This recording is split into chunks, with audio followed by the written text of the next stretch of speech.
Nous nous retrouvons aujourd'hui avec Sylviane Boulière, conseillère à l'UFC Que Choisir, pour la seconde partie de notre chronique consacrée à l'eau.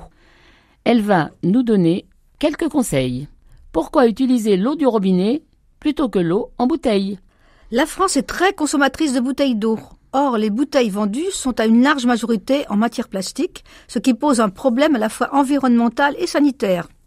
Selon une étude publiée dans la presse début janvier 2024 et relayée sur France Inter, l'eau des bouteilles contient jusqu'à 100 fois plus de microparticules de plastique qu'estimé jusqu'ici.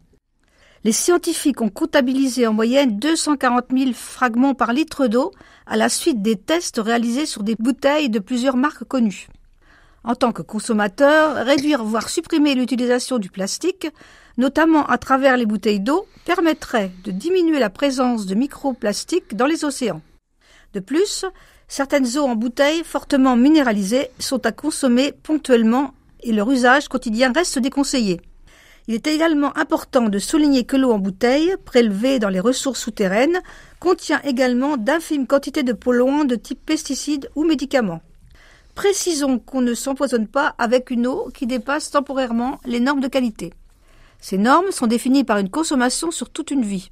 Pour finir, la consommation d'eau en bouteille pour la boisson coûte 65 fois plus cher en moyenne que celle de l'eau du robinet. Qu'en est-il de l'eau filtrée ? Plus de 20% des foyers français désireux de boire une eau plus saine que celle du robinet et moins chère que celle en bouteille optent pour la carafe filtrante. Or, un rapport de l'Agence nationale de sécurité sanitaire, l'ANSES, de mars 2017, conclut à l'efficacité plus que discutable des carafes filtrantes. Cet avis confirme les mises en garde de Que Choisir qui rappellent que, mal utilisées, ces carafes s'avèrent de véritables nids à bactéries. La qualité bactériologique de l'eau s'en trouve ainsi altérée, alors que la plupart des logements reçoivent une eau du robinet potable, l'eau filtrée est dégradée. Des règles d'hygiène strictes sont indispensables pour limiter la prolifération bactérienne. Pouvez-vous indiquer quelques règles simples de consommation et d'utilisation de l'eau du robinet ? Pour prévenir les risques liés au CVM, chlorure de vinyle monomère, il faut éviter de boire une eau stagnante. Tirer une chasse d'eau le matin suffit pour renouveler l'eau des canalisations d'une habitation. Pour tout le monde, il est conseillé d'utiliser l'eau du réseau d'eau froide pour la boisson et la cuisine et laisser l'eau du robinet dans une carafe ouverte pendant quelques heures dans le réfrigérateur pour éliminer un éventuel goût de chlore. En tant que particulier, comment agir à la protection de l'eau ? Alors, il est possible pour chacun d'entre nous d'adopter des gestes simples pour limiter la pollution de l'eau que nous rejetons. La meilleure façon, c'est de limiter sa consommation et d'adopter les mesures d'économie comme une douche au lieu d'un bain, l'utilisation de l'eau de pluie. Aux produits d'entretien et d'hygiène classiques, on peut repérer les produits plus respectueux de l'environnement. Il suffit de vérifier la présence de labels tels que EcoCert, Écolabel européen, Nature et Progrès et respecter les dosages. On peut aussi fabriquer soi-même des produits alternatifs d'origine naturelle.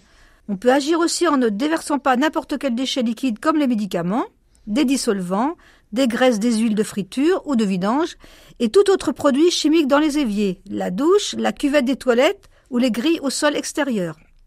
Même remarque pour les lingettes et les graisses qui entravent la collecte et le traitement des eaux et les mégots de cigarettes, sachant qu'un seul peut polluer jusqu'à 500 litres d'eau.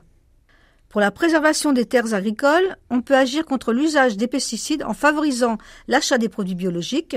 En effet, le label agriculture biologique garantit notamment l'absence d'emploi de pesticides et d'engrais de synthèse.